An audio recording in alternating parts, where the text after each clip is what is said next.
are so excited to be back here at Epcot for Food and Wine Festival, and even though it's very different than it has been in the years past, it still gives everybody, including us, the opportunity to try something new.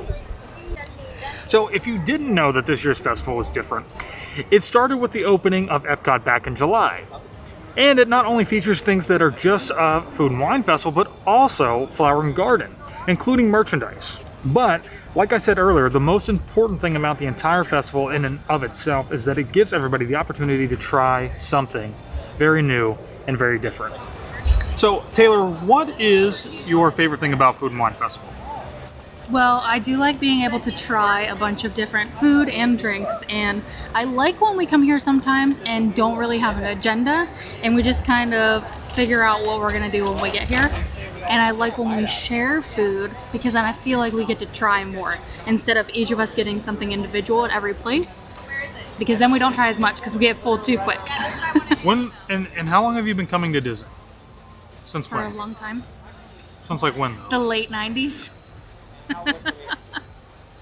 Over 20 years. And in all the years that you've been coming with your family, how many times have you guys actually tried new restaurants? Like, I'm sure, like, eventually you do try stuff, but Rarely, though. I think most of the time, right, you guys always ate at the same places. For the most part, yes.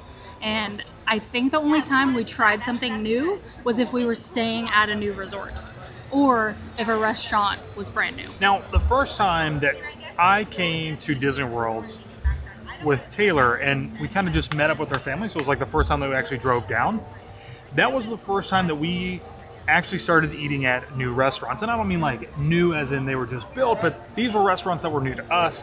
We had never tried before. They maybe had like a different type of menu.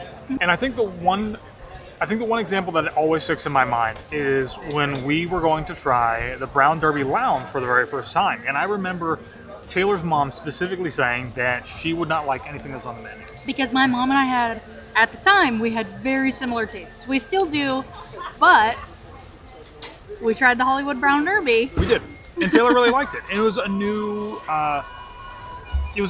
kind of, I don't want to say landscape of flavors, but it was a little bit different. Mm-hmm. And it got us outside of our comfort zone. And Hawaii, which is where we're at right now, is a prime example of that.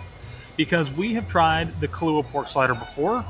Probably every year. Yeah, which Taylor has. But what's really great, like I said about trying something new, is that they have a potato and spam hash. And I have never tried spam before in my life.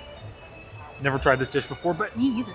But that's what's really great, is that it gives us the opportunity to try something new. And if we like it, you know, we spent like $5 on it, is what it is. I think that's one of my other favorite things about the festivals is that if I don't like something, I'm not super worried about it because it wasn't like I spent $30 or $40 on a meal that I didn't like. It was just a small little snack-sized portion. And how is the spam? And it's actually surprisingly not bad. Yeah. Like, I really didn't think that I would like it, but it's I don't know, it's like it's almost like a cooked ham or something. It's a lot softer though. It's a lot softer. It's definitely a little bit different.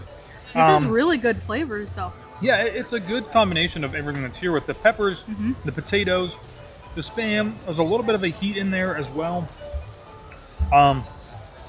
You know, I think you could add a little bit of like a crunch to it, but hey, I can say that I have now tried spam, which is just this cube, which even to me right now as I speak, it sounds disgusting because it's just a can of meat, but it's good.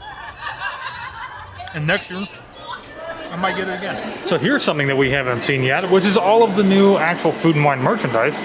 We've seen a lot of the Flower and Garden stuff, which is cool. Oh, I like this. They do look really nice. Look at the spatula. Oh, I didn't even see that. Yeah, That's cool. 25th anniversary. That is pretty nice. I love the color of that. Oh, and they've got some nice like little coasters right there. These remind me of something that they probably can't be put into the oven. Ramekin. But yeah, it looks like you could make like French onion soup or souffle, I guess. It's a little big for souffle, isn't it? Yeah, I guess. It's a little tall. But it just looks like the shape.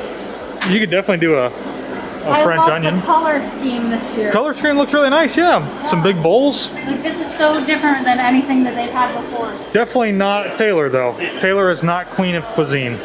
No. So here in the Japan Pavilion, I'm gonna try this frothy ramen. I do not like cold soups at all, so this is definitely outside of my wheelhouse. Wow.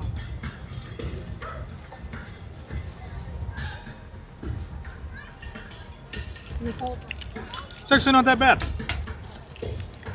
It is. It's actually a pretty decent dish. I definitely would prefer it if it was like warm and not cold. But it has a nice savoriness to it. The broth is a little beefy flavored. Noodles are nice and tender. It almost reminds me of Ohana noodles, just cold and not warm. Again, food and wine is all about stepping outside of your comfort zone and trying something a little bit different, trying something new. And I don't know that I would ever have gotten this at like an actual restaurant, but I am glad that I actually got it here because this gave me the opportunity to try it. You know, I mean, it's still like about $5. It's a smaller portion, but at least I didn't, you know, go to a restaurant and spend a lot more money on it. And at least now I know that maybe if I do go someplace else and they have some type of frothy ramen, I might try to get it again. So we just came up to the other little food and wine stand, and I really like these mugs. 25th anniversary, food and wine. It's like a little beer barrel thing-mabob. I don't know. But they look really cool, and I think I'm definitely probably going to get one. And then, these look pretty cool too. These are like the corksicles that you can get from Wine Bar George. Taste your way around the world. And they even got some new ears, which kind of look nice. I like them. We've got that. the cutting boards. They look cool. Look at the other side. Spaceship Earth and some grapes. Nice. $22.99. And wine glasses. And then we also have stemmed and stemless wine glasses, which look really cool too. I mean, those are pretty nice. However, these are the things that I always think will end up at Character Warehouse or Cast Connection. We don't ever go there anymore. And of course, then we also have like beer stuff, right? Because a lot of people love brews around the world. So we've got a cool t-shirt, some bottle openers, which are nice, and some hats.